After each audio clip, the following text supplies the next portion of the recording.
नमस्कार. संघर्ष वृत्तवाहिनीमध्ये आपलं स्वागत. घेऊया ठाणे आणि आसपासच्या परिसरामधील घडणाऱ्या महत्त्वाच्या घडामोडींचा आढावा. निरीक्षक राज्य उत्पादन शुल्क विभाग ठाणे यांची भारतीय बनावटीची विदेशी मद्याची प्लास्टिकच्या बॉटलमध्ये ब्रँड केलेला साठा धडक कारवाई अंतर्गत जप्त करण्यात आलेला आहे. राज्य उत्पादन शुल्क महाराष्ट्र राज्य मुंबईचे आयुक्त डॉक्टर राजेश देशमुख, त्याचबरोबर सह आयुक्त प्रसाद सुर्वे यांच्या अंमलबजावणी व दक्षता राज्य उत्पादन शुल्क महाराष्ट्र राज्य मुंबई व प्रदीप पवार विभागीय उपायुक्त राज्य उत्पादन शुल्क ठाणे, प्रवीण तांबे अधीक्षक राज्य उत्पादन शुल्क ठाणे यांच्या मार्गदर्शनाखाली मिळालेल्या माहितीनुसार PM पॅलेसच्या बाजूला पेंडकरपाडा मीरा रोड ठाणे पूर्व येथे बेकायदेशीररित्या भारतीय बनावटीची विदेशी मद्याचा साठा करून विक्री केली जात असल्याची माहिती या ठिकाणी मिळाली होती. त्यानुसार त्यांनी छापा टाकला असता या ठिकाणी आरोपी नामे रामकेश सीताराम गुप्ता याच्या ताब्यातून 12,05,470 1,25,470 किमतीचा मुद्देमाल मिळून आला.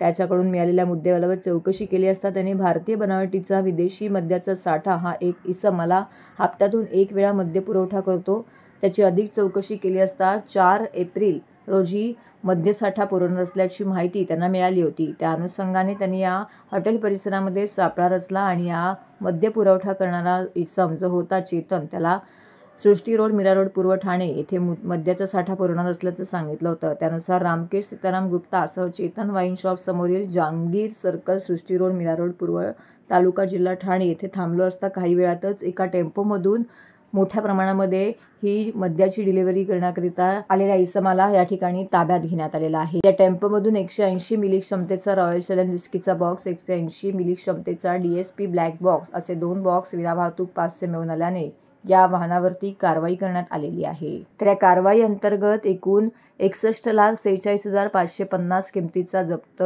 माल करून आरोपी रामकेश सीताराम गुप्ता, राहुल काटे, गणेश बांद्रे, पप्पू गुप्ता, नितेश म्हात्रे यांना अटक करण्यात आलेली आहे. अधीक्षक राज्य उत्पादन शुल्क ठाणे या कार्यालयाच्या अधीनस्थ असणारे आमचे निरीक्षक B विभाग याच्यामधील सब इन्स्पेक्टर श्री दीपक दळवी यांना अशी गोपनीय माहिती मिळाली की काही ठिकाणी बनावट मद्याची विक्री होत आहे. तर त्यांनी सुरुवातीला मीरा रोड येथे एका ठिकाणावरून 14 बॉक्स विदेशी मद्याचे बनावट विदेशी मद्याचे जप्त केले असता तेथील आरोपींनी आणि त्यानंतर आणखी एका ठिकाणी 2 बॉक्स अशा 2 आरोपींनी हे मद्य कुठून आले असते त्यांना विचारणा केली असता त्यांनी कोणगाव मधील एका घराचा पत्ता सांगितला. तर त्या ठिकाणी आमचे दुय्यम निरीक्षक श्री दीपक दळवी आणि विकास सानप आणि बाकीची आमची सगळी टीम हे सगळे गेले असता त्या ठिकाणी जवळपास एक 390 बॉक्स विदेशी मद्याचे, म्हणजे काही त्याच्यामध्ये ब्लेंड आहे, काही तयार मद्य आहे, त्याची जर बल्क लिटर मध्ये जर काउंट केलं तर जवळपास एक 3,500 बल्क लिटर पेक्षाही जास्त तो ब्लेंड आम्हाला निदर्शनास आला. आणि या ब्लेंड सोबतच हे बॉटलिंग करण्यासाठी किंवा त्या बाटल्या उघडण्यासाठी किंवा पॅक बंद करण्यासाठी काही मशीन्स अगदी त्याच्यामध्ये जो रनिंग ब्रँड असतो म्हणजे जो बाजारामध्ये प्रचलित असतो कंपनीकडनं येणारा तो बॅच नंबर सुद्धा प्रिंट करण्यासाठी तो प्रिंटर अगदी हायटेक प्रिंटर सुद्धा आम्हाला तिथे मिळून आला. आणि अशा एकूण आम्हाला 6 आरोपी मिळून आले. त्यातली 5 आरोपींना आम्ही अटक केले आणि 1 आरोपी फरार आहे. आणि त्या फरार आरोपीला आम्ही लवकरच अटक करू आणि त्यानंतर पुढे तपासात हे मद्य त्याने नेमकं कुठून आणलं आणि हे मद्य तो कोणाकोणाला विकत होता याचा तपास करून आम्ही पुढील कारवाई करू. एकूण किती स्थगित केलेला हा जवळपास ह्या पूर्ण गुन्ह्यामध्ये 61 लाखापेक्षा अधिक किमतीचा मुद्देमाल जप्त केला. तर डुप्लिकेट दारू बनवण्यासाठी अशा प्रकारचा परवाना नसून सुद्धा दारू विक्री होत आहे, आव्हान असेल आणि महसूल देखील बुडवला जातं, त्यामुळे नक्कीच त्यांच्यावरती त्याच्याकडे पुढे जाऊन अजून कारवाई होते. नक्कीच याच्यामध्ये अगदी मोठ्या प्रमाणावरती महसूल शासनाचा चुकून अशा प्रकारचं मद्य तयार केल्याचं निदर्शनास आलंय. यापूर्वी महाराष्ट्र राज्यामध्ये विक्रीसाठी प्रतिबंधित असणारी आणि गोवा किंवा दमन या ठिकाणी विक्रीसाठी असणारी मद्य आपल्या जिल्ह्यामध्ये किंवा महाराष्ट्रामध्ये आणण्याची आपण 2-3 महिन्यामध्ये मोठ्या प्रमाणावरती कारवाई केली. जवळपास 21,000 बल्क लिटर पेक्षाही जास्त आपण मद्य पकडले आणि अशाच प्रकारची कारवाई यापुढे सुरू राहील. ठाणे महानगरपालिकेचे मालमत्ता कर म्हणजेच प्रॉपर्टी टॅक्स भरण्याचे आवाहन. सन 2022-23 या आर्थिक वर्षाचे मालमत्ता कराचे म्हणजेच प्रॉपर्टी टॅक्सचे बिल ठाणेकर करदात्यांना महापालिकेमार्फत आर्थिक वर्षाच्या सुरुवातीस म्हणजेच माहे एप्रिल 2022 मध्ये देण्यात आलेले आहे. तथापि अद्यापही काही करदात्यांनी मालमत्ता कर महापालिकेकडे जमा केलेला नाही. सध्या आर्थिक वर्षाचा अंतिम टप्पा सुरू झाला आहे. मालमत्ता कर वसुलीसाठी महापालिकेतर्फे कडक कारवाई हाती घेण्यात आली आहे. या अंतर्गत जंगम मालमत्ता, टीव्ही, फ्रीज, वाहन व इतर जप्त करणे तसेच स्थावर मालमत्ता वॉरंट बजावून जप्त करण्यात येत असून मालमत्तेचा जाहीर विक्रीद्वारे लिलाव करून कराची रक्कम वसूल करण्यात येत आहे. मालमत्तेस पाणी पुरवठा करण्यात येणारे नळ संयोजन खंडित करण्यात येत आहेत. त्याचप्रमाणे थकीत मालमत्ता करावर 2% व्याज आकारले जात असल्याने भरावयाची रक्कम वाढत आहे. आपला मालमत्ता कर propertytax.thanecity.gov.in या लिंकद्वारे तसंच गुगल पे, फोन पे, पेटीएम याद्वारे ऑनलाईन पद्धतीने करण्याची सुविधा उपलब्ध करून दिली आहे. शनिवार, रविवार व सार्वजनिक सुट्टीच्या दिवशी नागरिकांना मालमत्ता कर भरणे सोयीचे व्हावे याकरता महापालिकेचे मालमत्ता कर संलग्न कार्यालय या दिवशी कार्यान्वित ठेवण्यात आलेले आहे. तरी मालमत्ता कर वसुलीची अप्रिय कारवाई टाळण्याच्या दृष्टिकोनातून मालमत्ता कर भरून महापालिकेस सहकार्य करावे. धन्यवाद. विधानसभा निवडणुकीनंतर कुठल्याही पदाची अभिलाषा न बाळगता बिनशर्त आपल्या शेकडो कार्यकर्त्यांसह शिवसेनेचा धनुष्यबाण हाती घेतलेले काँग्रेसचे माजी ठाणे शहर जिल्हा अध्यक्ष मनोज तुकाराम शिंदे यांची शिवसेनेचे मुख्य नेतेपदी तसेच राज्याचे उपमुख्यमंत्री एकनाथ शिंदे यांनी शिवसेनेच्या ठाणे लोकसभा संपर्क प्रमुख नियुक्ती केली आहे. मनोज शिंदे यांचे त्रिवार अभिनंदन करून एकनाथ शिंदे यांनी वंदनीय हिंदुत्व सम्राट शिवसेना प्रमुख बाळासाहेब ठाकरे यांचा हिंदुत्वाचा विचार आणि धर्मवीर आनंद दिघे यांची शिकवण याचा आपण सक्रियपणे प्रचार आणि प्रसार करण्यासाठी प्रोत्साहित केले आहे.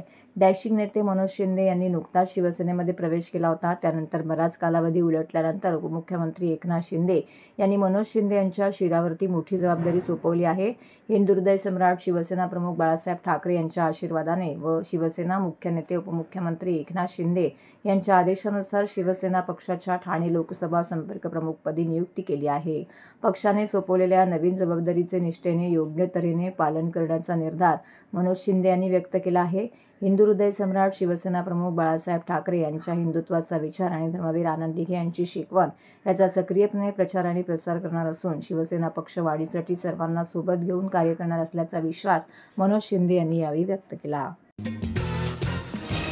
आनंद चॅरिटेबल ट्रस्टच्या वतीने आयोजित होत असलेल्या जांभळी नाका येथील छत्रपती शिवाजी महाराज मैदान येथील चैत्र नवरात्र उत्सव 2025 भक्ती व कला महोत्सवाच्या 6व्या दिवशी भोंडला मराठमोळा दांडिया किरण वेले प्रस्तुत मराठी रासरंग हा कार्यक्रम संपन्न झाला. या चैत्र नवरात्र उत्सवाला दैनिक सामनाच्या संपादिका रश्मिताई उद्धव ठाकरे, शिवसेना नेते खासदार संजय राऊत, आदेश बांदेकर, सुचित्रा बांदेकर, शिवसेना सचिव सूरज चव्हाण, शिवसेना उपनेते युवासेना सरचिटणीस अमोल कीर्तीकर, एबीपी माझा वृत्तवाहिनीचे संपादक राजीव खांडेकर यांनी पत्नीसह येथे उपस्थित राहून देवीचं दर्शन घेतलं. त्याचबरोबर खणा नारळाने ओटी भरून देवीची आरती केली. या भोंडल्यामध्ये अनेक महिलांनी नृत्य करून नृत्यार्थ यावेळी इथे भोंडल्याचा कार्यक्रम आयोजित करण्यात आला होता. भोंडल्यामध्ये अनेक महिलांनी पारंपरिक वेशभूषा धारण करून सहभाग नोंदविला तर उत्कृष्ट नृत्य सादर करणाऱ्या महिलांना या ठिकाणी पारितोषिके देऊन सन्मान करण्यात आला.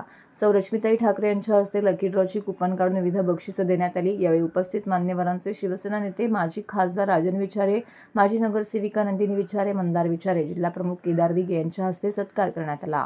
देवीच्या दर्शनाला लांब लांबहून भाविक भक्त, ठाणेकर नागरिक मोठ्या संख्येने येथे उपस्थित होते.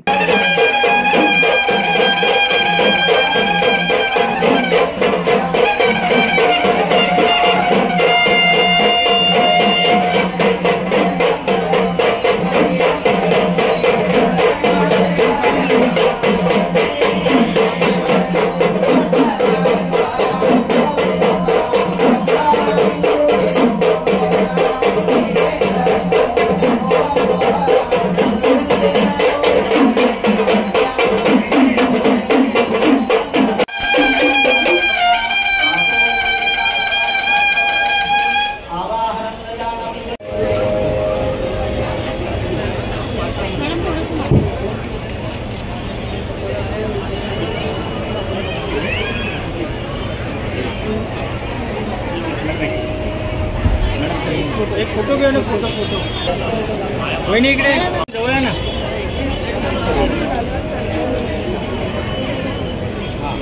मॅडम समोर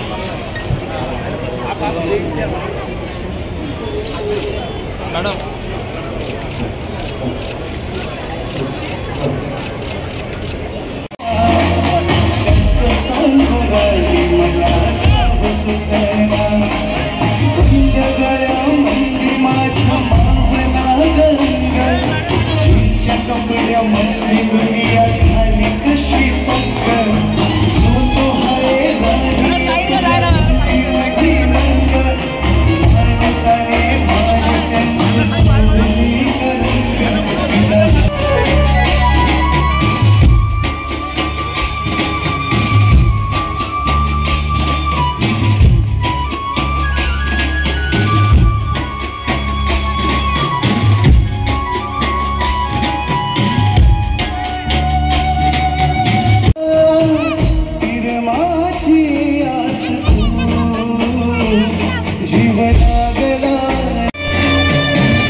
पुन्हा पुन्हा यावं असे ठाणे शहर आहे आणि राजन विचारे जेव्हा या धार्मिक कार्यक्रमाला बोलवतात तेव्हा येणं आमचं कर्तव्य आहे.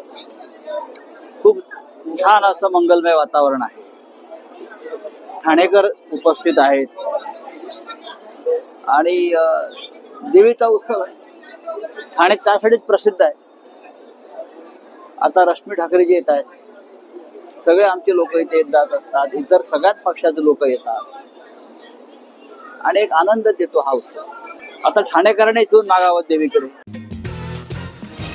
क्रेडाई MCHI ठाणेच्या अध्यक्षपदी जितेंद्र मेहता हे यापूर्वी कार्यरत होते. त्यांच्या नेतृत्वाखाली कार्यरत असलेल्या व्यवस्थापकीय समितीचा कार्यकाळ संपुष्टात आला.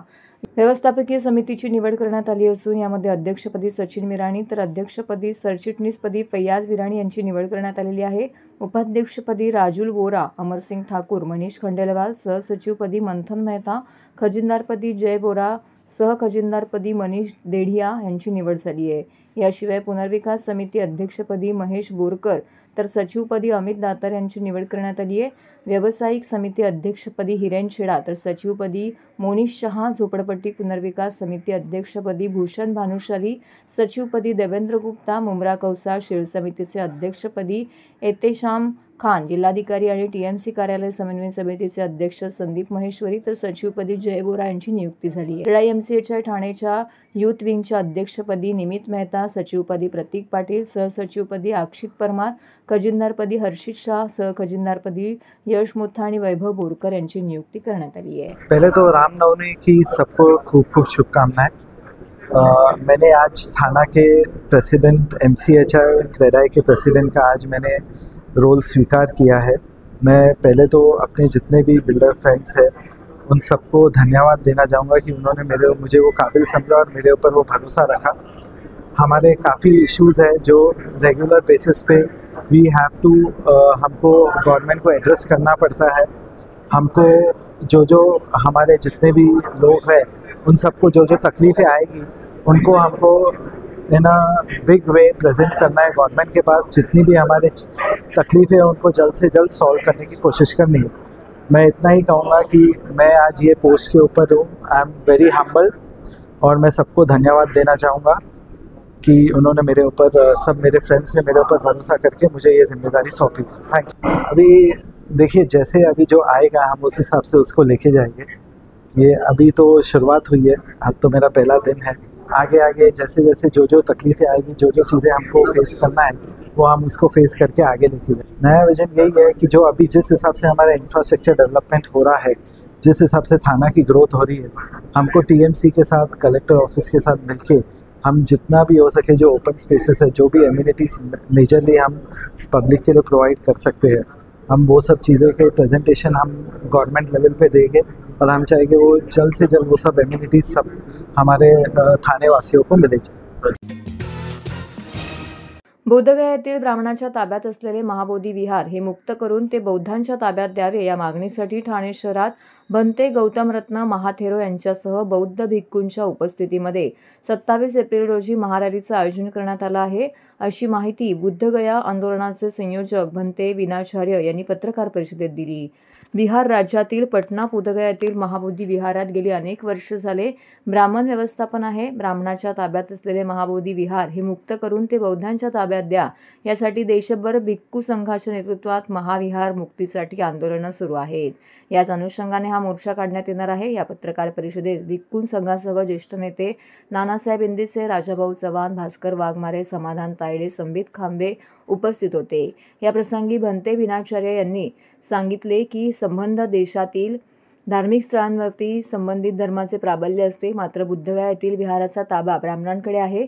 1949 साली केलेला बीटी ॲक्ट हा रद्द करण्यात येत नसल्याने ज्या बुद्धांकडे कर्मकांड नाकारले त्यांच्याच विहारामध्ये कर्मकांडांचे स्तोम माजवले आहे, त्यामुळेच हे विहार बौद्धांच्या ताब्यात द्यावे या मागणीसाठी देशभर आंदोलन सुरू करण्यात आलं असून त्याचाच एक भाग म्हणून जिल्हाधिकारी कार्यालयासमोर 16 ते 26 एप्रिल दरम्यान भंते गौतमरत्न महाथेरो यांच्या नेतृत्वाखाली साखळी उपोषण करण्यात येणार आहे। तर 27 एप्रिल रोजी स्टेशन ते जिल्हाधिकारी कार्यालय अशी महारॅली काढण्यात येणार आहे। या रॅलीत सुमारे लाखभर लोक सहभागी होणार आहेत।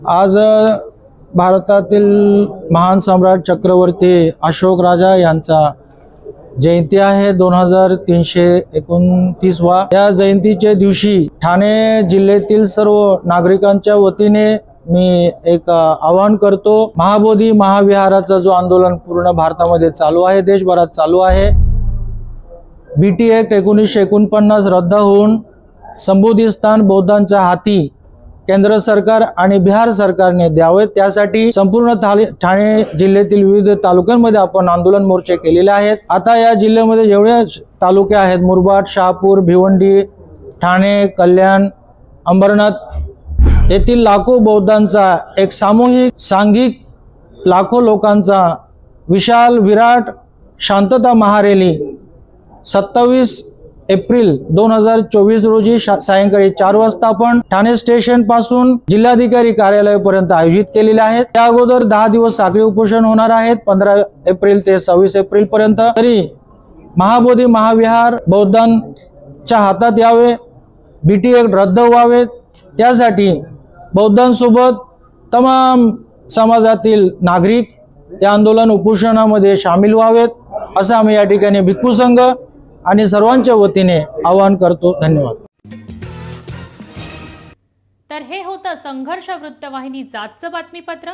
उद्या पुन्हा भेटू याच वेळी याच ठिकाणी ताज्या घडामोडींसह। तोपर्यंत नमस्कार।